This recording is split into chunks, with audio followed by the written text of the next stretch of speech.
Welcome back to கிட்டு சமையல். இன்றைக்கி நம்ம பார்க்க போகிறது மத்தி மீன் ஃப்ரை தான். அதுக்கு மத்தி மீன் நல்லா வாஷ் பண்ணி எடுக்கணும். அதுக்கு சைடில் இருக்கிற அழுக்கு எல்லாத்தையும் ரிமூவ் பண்ணி சைடில் 4-5 லைன் போட்டு ரெடி பண்ணி வச்சிடணும். அதுக்கப்புறம் அதுக்கு தேவையான மசாலா என்னன்னு பார்க்கலாம். 4 டேபிள் ஸ்பூனுக்கு காஞ்ச மிளகாத்தூள், 1 ஸ்பூன் மஞ்சத்தூள், 1 ஸ்பூன் பெப்பத்தூள், அப்புறம் 1 ஸ்பூன் கரம் மசாலா தூள், 1 ஸ்பூன் சோம்பு, 1 ஸ்பூன் உப்பு, அப்புறம் 1 ஸ்பூனுக்கு கார்ன்ஃப்ளவரு, அதுக்கப்புறம் ஒரு பிஞ்சு சுக்கு பவுடர் எடுக்கணும். ஒரு லைமும் எடுத்து வச்சுருக்கேன். இது எல்லாமே நல்லா மிக்ஸ் பண்ணி ஒரு கிரேவி ரெடி பண்ணணும். இந்த மீனில் பிரட்டி வைக்கிறதுக்கு அதுக்கு நல்ல ஸ்பூன் வச்சு மிக்ஸ் பண்ணி எடுத்துடலாம். தேவைக்கு தண்ணியும் விட்டுக்கணும். லைம் ஜூஸு, ஒரு லைம் ஜூஸ் போதும், இல்லைன்னா ரொம்ப புளியாட்டு இருக்கும். ஸோ அதுக்கப்புறம் தேவைக்கு ஒரு 4-5 டேபிள் ஸ்பூன் தண்ணி விட்டு நல்லா ஒரு பேஸ்ட்டு ஃபார்மில் எடுத்துடணும்.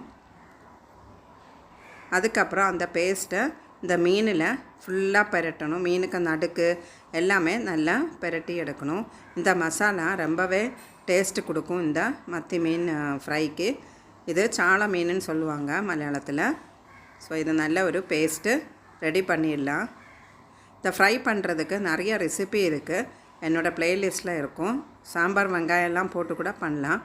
இந்த மீன் ரொம்ப முள்ளாக இருக்கிறதுனால நான் இந்த மாதிரி ஆர்டினரியாக ஒரு பேஸ்ட்டு தான் ரெடி பண்ணுறேன். ஸோ எண்ணெயில் ரொம்ப புகையாமல் இருக்கும், அதுக்காக தான் இந்த மாதிரி ஒரு பேஸ்ட்டு பண்ணுறேன். இதை அந்த மீனில் பிரட்டி ஒரு 20 நிமிஷம் ஃப்ரிட்ஜில் வச்சிடணும். கொஞ்சம் நேரம் மரினேட் பண்ணி எடுத்தோன்னா தான் ஃபிஷ் ஃப்ரை ரொம்பவே ருசியாக இருக்கும். ஸோ ஃபஸ்ட்டு இந்த பேஸ்ட்டு ரெடி பண்ணி அந்த மீன் ஒரு பீஸ்லேயும் நல்லா தேய்ச்சி விட்டுடலாம்.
இப்போ இந்த மீன் ஃப்ரிட்ஜில் 20 நிமிஷம் மரினேட் பண்ணுறது எடுத்தாச்சு. கடாயில் கொஞ்சம் ஜாஸ்தியாக எண்ணெய் விட்டு ஃபஸ்ட்டு கொஞ்சம் கறிவேப்பிலை போட்டுக்கலாம்.